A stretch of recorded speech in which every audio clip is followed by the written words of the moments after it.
let's continue the 5th chapter, Teeth and Microbes of 5th standard itself. Now we will have to do parts of tooth. So before reading out this portion, let's look onto this picture. So this is your entire tooth. So the upper part of the teeth is called the enamel, and inside the enamel you have dentine, and below the dentine you have a nerves of flesh called the pulp. So this is your gums.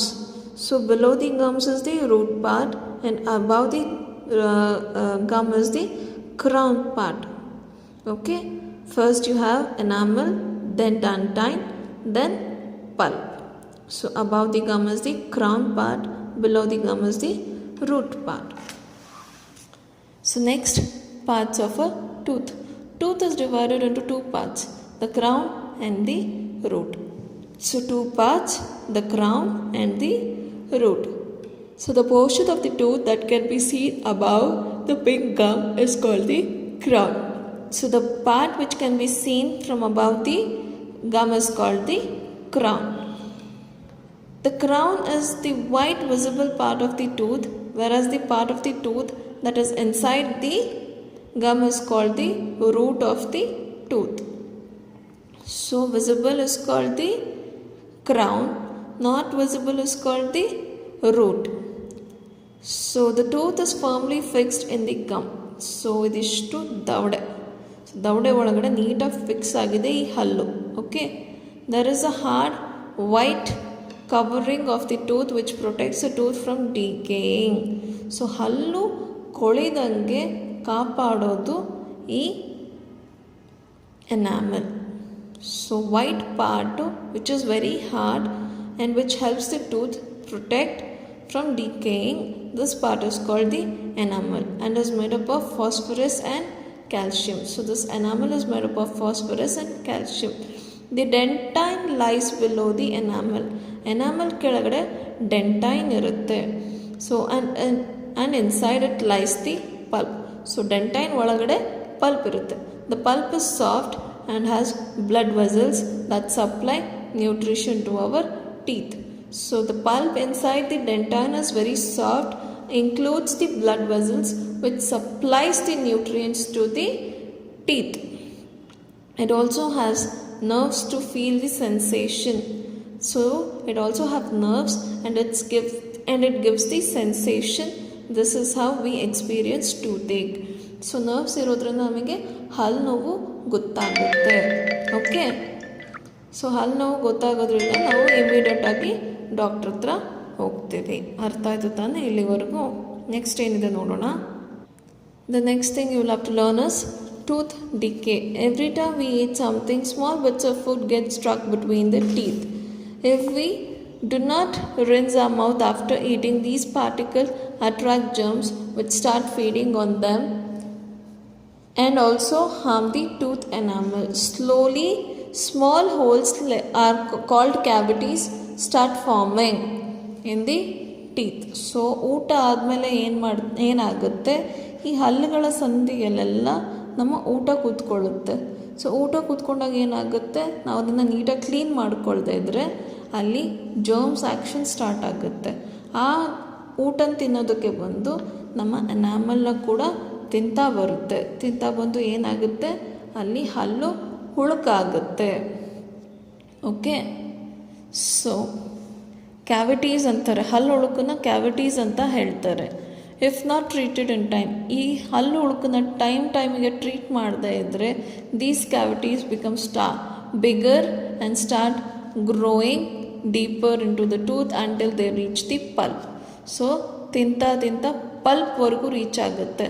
When this happens we get toothache. So once ಆ germs ಎಲ್ಲ ಪಲ್ಪ್ಗೆ reach ಆದರೆ ಆವಾಗ ನಮಗೆ ಹಲ್ಲು ನೋವು start ಆಗುತ್ತೆ. So ಇದೆಲ್ಲ ಸ್ಟಾರ್ಟ್ ಆಗೋದಕ್ಕೂ ಮುಂಚೆ ನಾವು ಟ್ರೀಟ್ಮೆಂಟ್ ತೊಗೊಂಡು ಅಲ್ಲಿ ಸಿಮೆಂಟ್ ಫಿಲ್ ಮಾಡಿಸ್ಕೊಂಡ್ರೆ ನಮಗೆ ಮತ್ತೆ ಹಲ್ಲು ನೋವು ಬರೋದಿಲ್ಲ. So care of teeth. Look at the picture below and brush your teeth as shown. So ಈ ಥರ ಬ್ರಷ್ ಮಾಡ್ಕೊಳ್ಬೇಕು ಅಂತ ಹೇಳ್ತಾ ಇದ್ದಾರೆ. Care of teeth is also known as oral hygiene. So ನಾವು ಟೀತನ್ನು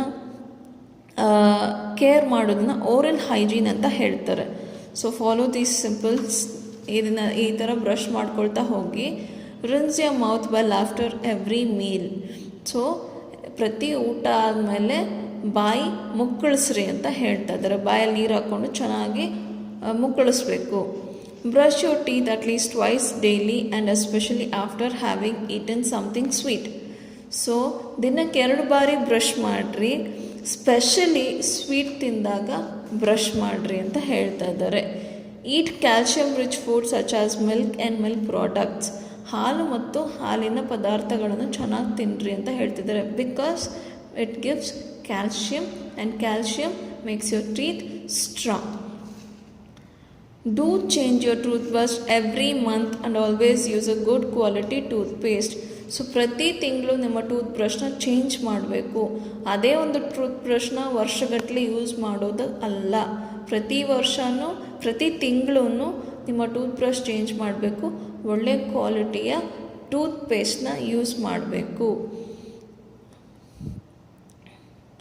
visit the dentist regularly for checkup. ಡೆಂಟಿಸ್ಟ್ನ ರೆಗ್ಯುಲರಾಗಿ meet ಮಾಡ್ತಾ ಇರಬೇಕು, ರೆಗ್ಯುಲರ್ ಚೆಕಪ್ಪಿಗೋಸ್ಕರ. ಒಂದೊಂದು ಸಲ ಏನಾಗುತ್ತೆ, ನಮ್ಮ ದವಡೆಯಲ್ಲಿ ಇನ್ಫೆಕ್ಷನ್ ಆಗಿಬಿಡುತ್ತೆ. ಸೊ ಈ ಥರದ ಇನ್ಫೆಕ್ಷನ್ಸ್ ಎಲ್ಲ ನಾವು ಅವಾಯ್ಡ್ ಮಾಡಬೇಕಾಗುತ್ತೆ. ಸೊ ನೀಟಾಗಿ ಬಾಯಿನ ಕ್ಲೀನಾಗಿ ಇಟ್ಕೋಬೇಕು. Next coming to the microbes. Micro means very small. ಚಿಕ್ಕ ವಸ್ತುಗಳನ್ನ ಮೈಕ್ರೋ ಅಂತ ಕರಿತೀವಿ. Are extremely tiny living organisms that cannot be seen with our naked eyes. ನಮ್ಮ ಕಣ್ಣು ಮುಖಾಂತರ ಅವ್ಯಾವು ಕಾಣಿಸೋದಿಲ್ಲ. ಮೈಕ್ರೋಬ್ಸ್ನ ನೋಡೋದಕ್ಕೆ ನಮಗೆ ಮೈಕ್ರೋಸ್ಕೋಪ್ ಬೇಕಾಗುತ್ತೆ. These can be seen only through a microscope. Microbes can be both useful and harmful. Microbes ನಮಗೆ ಯೂಸ್ಫುಲ್ ಆಗೂ ಇರ್ಬೋದು ಮತ್ತು ಹಾರ್ಮ್ಫುಲ್ ಆಗೂ ಇರ್ಬೋದು. ಸೊ ಇಲ್ಲಿ ಕೆಲವೊಂದು ಮೈಕ್ರೋಬ್ಸ್ ಇದ್ದಾವೆ ನೋಡ್ರಿ. Protozoans, bacteria, fungi and virus. All these are the microbes which cannot be seen through our naked eyes. So here we have a useful microbes. Many microbes are useful to us. So tumba microbes namige use agutte. Yeast is a type of fungus. It is a very important ingredient in bread. So bread alli yeast na navu use ಮಾಡ್ತೀವಿ. So bread alli yeast ಇರೋದ್ರಿಂದ ಏನಾಗುತ್ತೆ, bread soft ಆಗುತ್ತೆ. ಹಿಟ್ಟು ಉಬ್ಬೋದಕ್ಕೆ ಕಾರಣ ಈ East. So ಬೇಕ್ರೀಸಲ್ಲೆಲ್ಲ ತುಂಬ use ಮಾಡ್ತಾರೆ.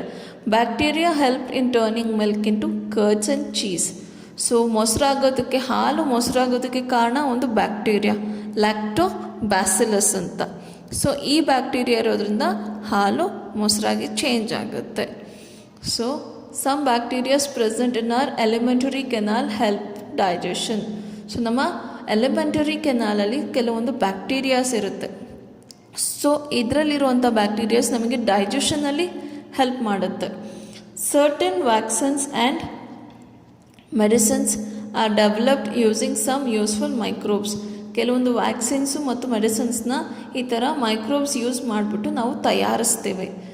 So these are the useful microbes. Mushrooms are a type of edible fungi. So ಮಶ್ರೂಮ್ಸ್ನ ಆಲ್ಮೋಸ್ಟ್ ಎಲ್ಲರೂ ನೋಡಿರ್ತೀರ. ಇದು ತಿನ್ಬೋದಾಗಿರುವಂತಹ ಒಂದು fungi. So however there are also some types of mushrooms that are poisonous. So ತಿನ್ನೋ mushrooms ಅಲ್ಲದೆ poison ಆಗಿರೋ mushrooms ಕೂಡ ಇರುತ್ತೆ. So we must therefore be aware of what type of mushroom we eat. So ನಾವು ಯಾವ mushroom ತಿಂತೀನಿ ಅನ್ನೋದ್ರ ಬಗ್ಗೆ ನಮಗೆ ತಿಳಿದಿರಬೇಕು. So harmful microbes. Here we have harmful microbes. Some kind of microbes cause diseases and infections. ಕೆಲವೊಂದು microbes ನಮಗೆ ರೋಗ ಮತ್ತು ಇನ್ಫೆಕ್ಷನ್ಸ್ ತರುತ್ತೆ. Harmful microbes are called germs or pathogens. ಈ ಥರ ನಮಗೆ ಡಿಸೀಸಸ್ಸು ಮತ್ತು ಇನ್ಫೆಕ್ಷನ್ಸ್ ತರುವಂಥ ಮೈಕ್ರೋಬ್ಸ್ ನಾವು ಪ್ಯಾಥೋಜನ್ಸ್ ಅಂತ ಕರಿತೀವಿ ಅಥವಾ ಜರ್ಮ್ಸ್ ಅಂತ ಕರಿತೀವಿ. ಸೊ ಇಲ್ಲಿಗೆ ಮೈಕ್ರೋಬ್ಸ್ ಇದೆ. ಇದು ಏನು ಡಿಸೀಸಸ್ ಕಾಸ್ ಮಾಡುತ್ತೆ ಅಂತ ಹೇಳ್ತಾ ಇದ್ದಾರೆ.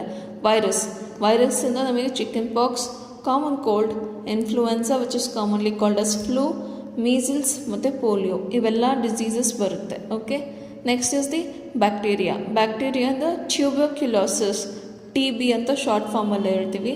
ಮತ್ತು ಫುಡ್ ಪಾಯ್ಸನಿಂಗ್ ಆಗುತ್ತೆ ಮತ್ತು ವೂಪಿಂಗ್ ಕಾಫ್ ಕೂಡ ಬರುತ್ತೆ. Next is fungi. Athletes foot, thrush, ring warm. Athletes foot ಅಂದರೆ ಬೆರಳುಗಳ ಮಧ್ಯ ಒಂಥರ ಇನ್ಫೆಕ್ಷನ್ ಆಗೋದು, ಮತ್ತು ರಿಂಗ್ ವಾರ್ಮ್ ಅಂದರೆ ಸರ್ಕಲ್ ಆಗಿ ನಮಗೊಂದು ಇನ್ಫೆಕ್ಷನ್ ಆಗಿರುತ್ತೆ. ಇದು ಫಂಗೈಯಿಂದ ಆಗೋದು. ಪ್ರೋಟೋಜೋವಾಯಿಂದ ಮಲೇರಿಯಾ ಮತ್ತು ಡಿಸೆಂಟ್ರಿ. ಸೊ ಇವೆರಡು ಡಿಸೀಸಸ್ಸು ಬರುತ್ತೆ. ಸೊ ಇಲ್ಲಿವರೆಗೂ ನಿಮ್ಮ ಲೆಸನ್ ಕಂಪ್ಲೀಟ್ ಆಯಿತು ಮಕ್ಕಳೇ.